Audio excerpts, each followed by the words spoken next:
The developments emerging from Lebanon over the past 24 hours may prove to be among the most significant strategic shifts in the Middle East for some time, yet much of the commentary surrounding them has overlooked their broader implications. If the available reporting is confirmed, Russia has moved beyond advisors, private military contractors, and the unofficial presence it has maintained across the region for years. Instead, it has introduced formally deployed military personnel and equipment onto Lebanese territory. Within hours of satellite imagery and open-source tracking indicating the arrival of these assets, both Israel and the United States responded with a level of concern that suggests this development is being treated far more seriously behind closed doors than public statements alone might indicate. This evening, I want to examine exactly what appears to have taken place, why President Vladimir Putin chose this particular moment for such a move, and why the strategic calculation behind it is considerably more sophisticated than many initial assessments suggest. If the current picture is accurate, this is not a case of Russia becoming unintentionally entangled in a regional conflict. Rather, it appears to represent a deliberate attempt to establish a visible military presence in one of the most sensitive areas of the Middle East at a time when American attention and military resources are already under significant pressure across multiple theaters.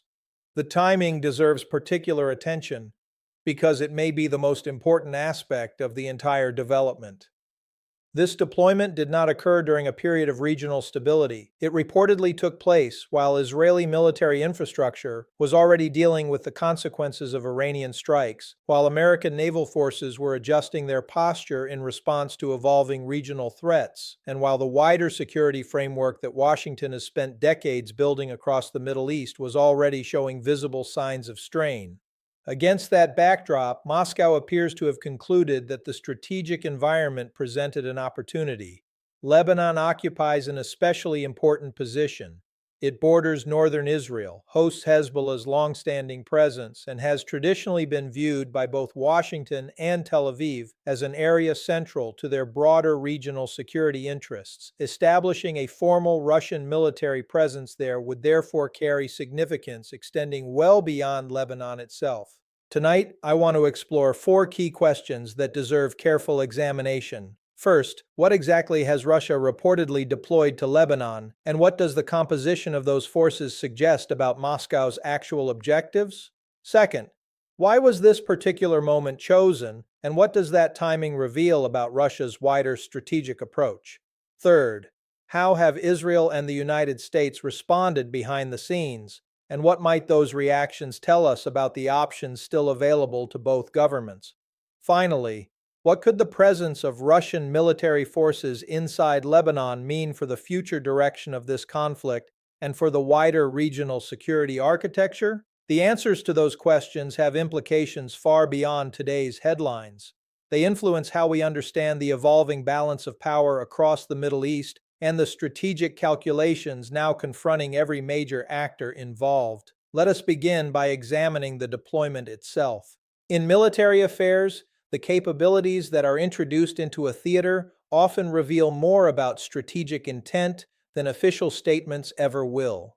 According to the reports currently available through satellite imagery and open-source monitoring, Russia has reportedly deployed advanced air defense assets, including the S-400 system, alongside the military personnel required to operate, secure, and support those systems. If confirmed, this is far more substantial than a symbolic political gesture. These are not advisors providing instruction behind the scenes, nor are they irregular formations operating with plausible deniability. The reported deployment would represent the visible introduction of one of Russia's most sophisticated long-range air defense systems into a country sharing a direct border with Israel.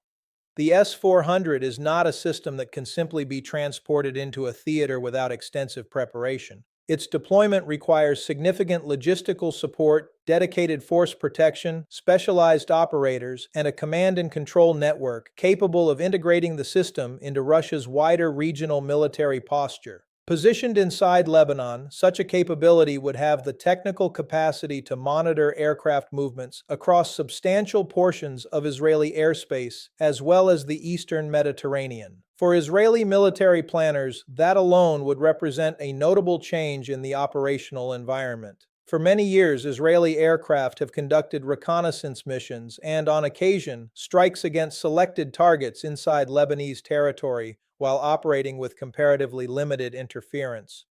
The reported arrival of advanced Russian-operated air defense systems would inevitably require those operations to be reassessed from a risk perspective.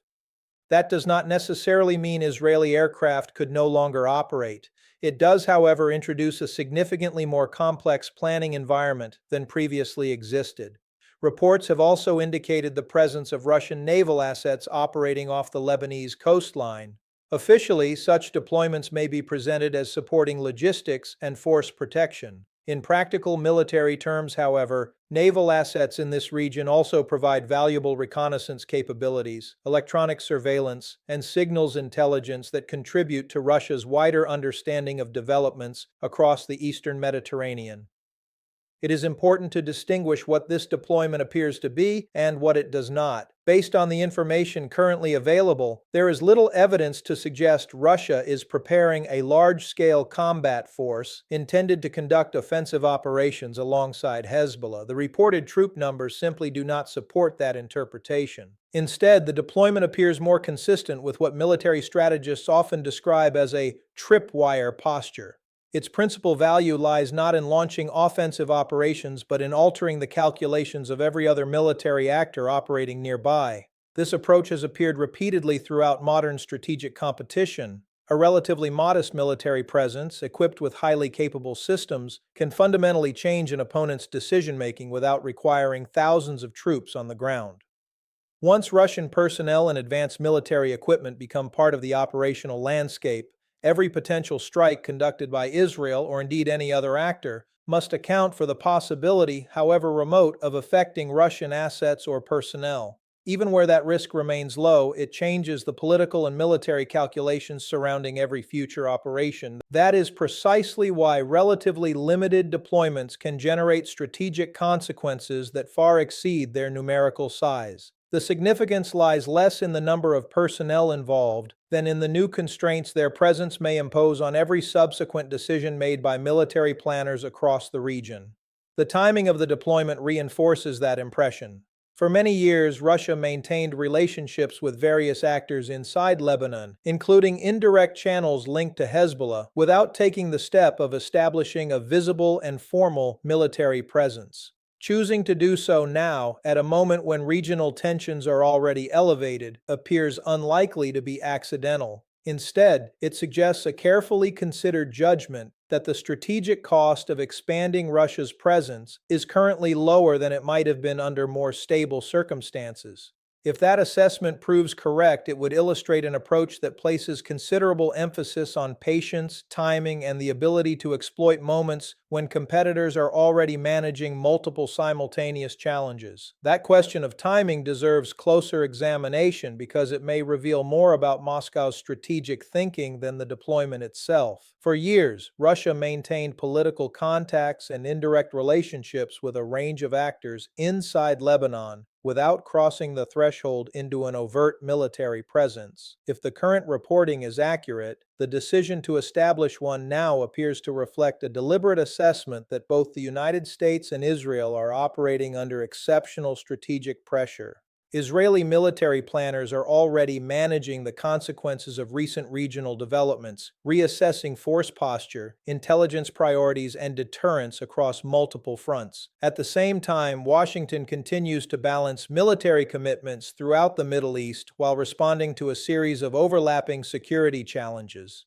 Against that backdrop, introducing a formal Russian military presence into Lebanon creates an additional layer of complexity without requiring Moscow to commit a large expeditionary force. From a strategic perspective, this is a relatively economical way of increasing influence. Every future Israeli or American decision involving southern Lebanon must now account for an entirely new variable that did not previously exist. Even if Russian forces never become directly involved in combat operations, their presence alone changes the planning assumptions surrounding military activity in the area. This reflects a broader pattern that has become increasingly visible in contemporary international competition. Rather than creating crises outright, major powers often seek opportunities created by events already unfolding. They identify moments when rivals are politically and militarily overstretched, then introduce carefully calibrated initiatives designed to expand influence while avoiding unnecessary confrontation. If that is indeed the logic behind this deployment, it demonstrates a strategy built on patience rather than urgency. It is also important to distinguish between strategic alignment and direct operational coordination. There is currently no verified evidence that Russia and Iran are operating under a unified military command in this theater. However, both countries have repeatedly demonstrated an ability to pursue objectives that, while independently planned, often reinforce one another strategically. One actor creates pressure within the regional security environment. The other expands its influence by taking advantage of the altered circumstances. Whether that represents formal coordination or simply parallel strategic thinking remains open to debate, but the practical outcome can appear remarkably similar. Attention now turns to the responses from Israel and the United States. Public statements issued by both governments have generally been measured, describing the reported deployment as a development requiring close observation and careful assessment. Diplomatic language of this kind is not unusual during rapidly evolving security situations. Governments are often reluctant to reveal their full assessment before intelligence has been thoroughly analyzed and policy options have been considered. Behind the scenes, however, military planners are almost certainly conducting a much more detailed evaluation. For Israel, the principal concern is not necessarily the size of the reported Russian deployment, but the operational implications of its capabilities.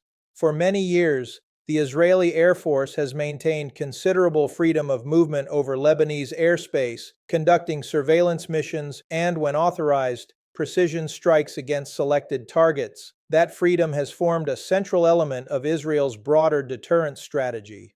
The reported introduction of advanced Russian-operated air defense systems changes that environment. Even if those systems are never activated against Israeli aircraft, their presence introduces uncertainty into every future mission. Pilots, intelligence officers, and operational planners must now assume that sophisticated Russian radar networks are monitoring flight activity, collecting data, and potentially influencing the broader strategic picture. That additional uncertainty complicates planning in ways that extend well beyond the technical performance of the air defense system itself. Military operations depend not only upon physical capability, but also upon confidence. Whenever commanders must account for new variables whose future behavior cannot be predicted with certainty, operational flexibility inevitably becomes more constrained. That is why even a relatively limited deployment can generate consequences disproportionate to its size. Washington faces a similarly complex challenge. From the American perspective, Lebanon has historically represented an important but secondary theater compared with other regional priorities. Should Russia establish a formal military presence there, that calculation inevitably changes. American policymakers would now need to incorporate Lebanon more directly into broader regional planning, alongside existing commitments involving Israel, the Gulf, maritime security, and wider deterrence objectives. The difficulty lies not simply in the additional military considerations, but in the growing demand placed upon political and strategic attention. Every new crisis competes for resources, intelligence capacity, and senior decision-making time. One of the most effective ways to challenge a major power is not necessarily through overwhelming force, but by creating multiple simultaneous problems, each of which requires sustained attention. Viewed from that perspective, the reported Russian deployment achieves an important strategic effect through comparatively modest means. It introduces another issue requiring continuous monitoring while increasing the complexity of decisions already confronting both Washington and Jerusalem. Military professionals often recognize that efficiency in strategy is measured not by the number of assets committed, but by the scale of the political and operational consequences those assets produce. By that standard, even a limited deployment can generate significant strategic leverage if introduced at precisely the right moment. This brings us to the broader question of Russia's objectives. Many early interpretations have focused primarily on support for Hezbollah or direct pressure against Israel. Those explanations may capture part of the picture, but they may not fully explain the wider strategic logic behind the reported deployment. Russia's interests in the region extend well beyond Lebanon itself. For several years, Moscow has sought to demonstrate that the international security environment is becoming increasingly multipolar, with influence distributed among several major powers rather than concentrated primarily in Washington. Within that broader framework, establishing a military presence inside Lebanon would serve several important purposes simultaneously. First, it would provide Russia with enhanced visibility over one of the region's most sensitive operational theaters, improving intelligence collection and situational awareness. Second, it would ensure that Moscow possesses a direct stake in any future discussions concerning Lebanon's long-term security arrangements, making it considerably more difficult for regional diplomacy to proceed without Russian participation. Third, and perhaps most significantly, it would send a wider strategic message to governments throughout the Middle East. States across the region are constantly evaluating the reliability of security partnerships and reassessing their long-term strategic relationships. A visible Russian deployment during a period of heightened regional instability may therefore carry symbolic importance extending well beyond its immediate military role. Whether or not that symbolism ultimately translates into lasting geopolitical influence remains uncertain. What is clear, however, is that governments throughout the region will be watching these developments closely, assessing not only Russia's actions but also the responses of Israel, the United States, and other major international actors. In strategic affairs, perception can often prove nearly as influential as capability itself. That is why the significance of this deployment cannot be measured solely by troop numbers or equipment inventories. Its broader importance lies in the questions it raises about the evolving balance of power across the Middle East and about how regional security may continue to change in the months and years ahead. The question of escalation now becomes central because it is this aspect of the reported deployment that deserves the most measured and objective assessment. The presence of Russian military personnel and advanced equipment inside Lebanon does not in itself make direct confrontation inevitable. Military deployments do not automatically translate into military conflict. Their significance depends on how the parties involved choose to manage the new operational environment. Recent history offers an important point of reference. Throughout Russia's military involvement in Syria, Russian and Israeli forces operated in close proximity for extended periods without entering into direct conflict. While tensions periodically surfaced, both governments maintained communication mechanisms designed to prevent incidents from escalating into wider military confrontation. Those deconfliction arrangements demonstrated that rival powers can operate within the same theater, provided there is sufficient political will and effective military coordination. The critical question now is whether a comparable framework can function in Lebanon, where the strategic environment is considerably more volatile and the pace of developments is often far less predictable. That distinction matters. Southern Lebanon presents a far more compressed and politically sensitive operational space than Syria. Military activity unfolds much closer to Israel's northern border, involves a greater number of competing actors, and carries a significantly higher risk that local incidents could generate wider regional consequences. For that reason, the greatest danger may not be a deliberate confrontation between Russia and Israel.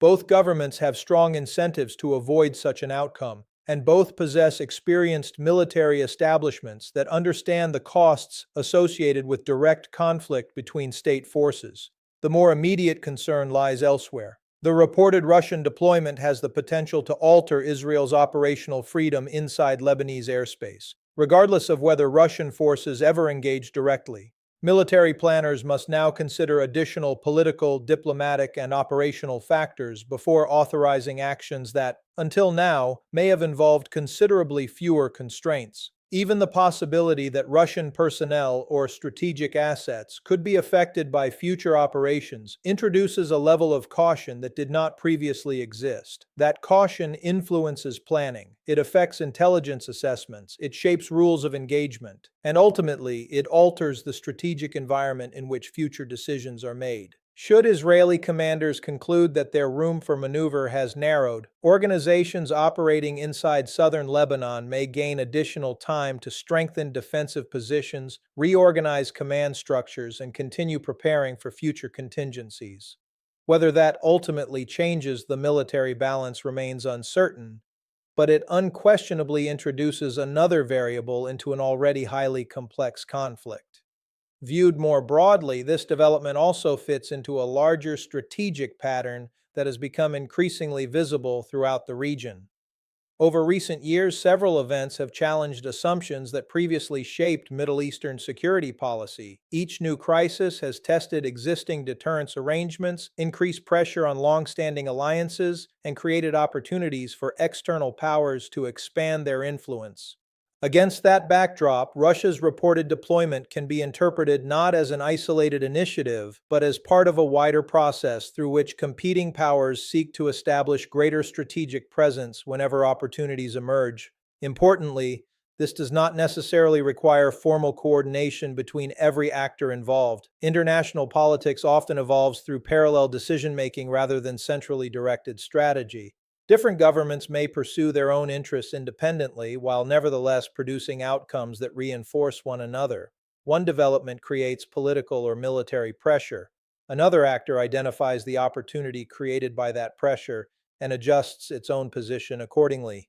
The cumulative effect is a gradual transformation of the regional balance. That broader perspective helps explain why developments in Lebanon are attracting attention far beyond the immediate participants. For policymakers in Washington, Jerusalem, Moscow, and other regional capitals, the issue extends well beyond one deployment or one theater. It concerns the long-term direction of Middle Eastern security architecture. For decades, the regional order was shaped primarily by American military influence and a network of long-established partnerships. Today, however, that landscape appears increasingly contested. Multiple powers are seeking greater influence. Regional actors are reassessing long-standing assumptions, and strategic competition is unfolding simultaneously across diplomatic, economic, and military domains. Within that context, the reported Russian presence in Lebanon represents more than a tactical adjustment. It serves as another indication that the regional security environment continues to evolve in ways that challenge previous expectations. Whether that evolution ultimately produces greater stability or increased confrontation remains impossible to determine with certainty. Much will depend upon how governments respond over the coming weeks, whether communication channels remain effective, and whether political leaders prioritize de-escalation over immediate strategic advantage. These are decisions that cannot be separated from the wider geopolitical picture. Each military deployment influences diplomatic calculations. Each diplomatic response shapes future military planning. And together they define the trajectory of the conflict far more than any single battlefield event viewed in isolation. That is why the significance of the reported deployment should not be measured solely by the equipment involved or the number of personnel reportedly present. Its true importance lies in what it reveals about the changing strategic landscape and the increasingly complex choices now confronting every government with interests in the region. The immediate consequence of this reported deployment is straightforward. Every future Israeli military operation involving Lebanon must now be planned against a strategic environment that is demonstrably more complex than it was only days earlier. Whether Russian forces ever become directly involved is, in many respects, secondary to the fact that their reported presence introduces an additional layer of political and operational calculation into every decision. Over the medium term, the implications could prove even more significant. Should Russia maintain a sustained military presence in Lebanon, it would become a permanent factor in the region's security landscape. Future Israeli operations directed against Hezbollah would no longer be assessed solely through the traditional military balance between those two actors. They would also have to account for Moscow's presence, its intelligence capabilities, and the broader diplomatic consequences of operating in close proximity to Russian assets. That alone would represent a notable shift in the strategic equation. Looking further ahead, however, the most important consequence may not be military at all. It may be political. Governments across the Middle East closely observe how major powers respond during periods of instability. They assess not only military capabilities but also resolve, consistency, and the willingness to protect long-standing security commitments. Every regional capital is drawing its own conclusions from recent developments. Some will view the reported Russian deployment as evidence that moments of strategic uncertainty create opportunities for outside powers to expand their influence. Others will interpret it as another indication that the regional balance is becoming increasingly fluid, with multiple states seeking a greater role in shaping future security arrangements. Whatever those conclusions may be, they will influence policy long after today's headlines have faded. This is why developments of this kind should never be judged solely by the number of troops deployed or the equipment involved. Strategic change rarely occurs through one dramatic event. More often, it emerges through a succession of individually manageable developments which, taken together, gradually reshape the political and military landscape. History repeatedly demonstrates that major shifts in international affairs are usually recognized only in retrospect. At the time, each individual development appears limited in scope. Only later does it become clear that those developments formed part of a much broader transformation. If the current reporting is confirmed, the reported Russian deployment to Lebanon may prove to be one of those moments. Not because it immediately changes the military balance across the Middle East, but because it signals that the assumptions governing regional security are continuing to evolve. For more than 3 decades, much of the region's strategic architecture rested upon a relatively stable set of expectations regarding influence, deterrence, and military access. Those assumptions are now being tested from multiple directions at the same time. Whether they ultimately endure or give way to a different regional order remains one of the defining geopolitical questions of the coming years. That is why this development deserves careful attention. The issue is not simply whether Russia has expanded its military footprint. The larger question is what that expansion says about the future direction of regional security. The changing balance between global powers and the ability of existing institutions to manage an increasingly complex strategic environment. Ultimately, every government involved now faces the same challenge. How should they respond to a security landscape that is becoming progressively more crowded, more competitive, and less predictable? The answer to that question will shape not only the next phase of this crisis, but potentially the future balance of power across the Middle East itself. As more verified information becomes available, we will gain a clearer understanding of the long-term significance of these developments. Until then, the evidence suggests that this is a moment requiring careful observation rather than hasty conclusions. The Middle East emerging from this period of heightened tension may not look the same as the one that existed before it. If that proves to be the case, historians may look back on this reported deployment as one of the developments that marked the beginning of a broader strategic transition. That is the issue worth watching most closely in the weeks and months ahead. The broader significance of this reported deployment will not be determined solely by the military assets involved. Its lasting importance will depend on how the major regional and international actors respond in the days and weeks ahead. History shows that strategic turning points rarely arrive through a single dramatic event. More often, they emerge through a series of developments that appear manageable in isolation but collectively transform the wider security environment. If the current reporting is ultimately confirmed, this may prove to be one of those moments. Israel now faces the difficult task of balancing immediate security requirements with the broader risks associated with operating in an increasingly crowded strategic theater. Every future decision involving Lebanon will require a more complex assessment than was necessary only a short time ago. For the United States, the challenge is equally demanding. Washington continues to play a central role in the region's security architecture, yet it must now contend with an environment in which multiple powers are expanding their influence simultaneously.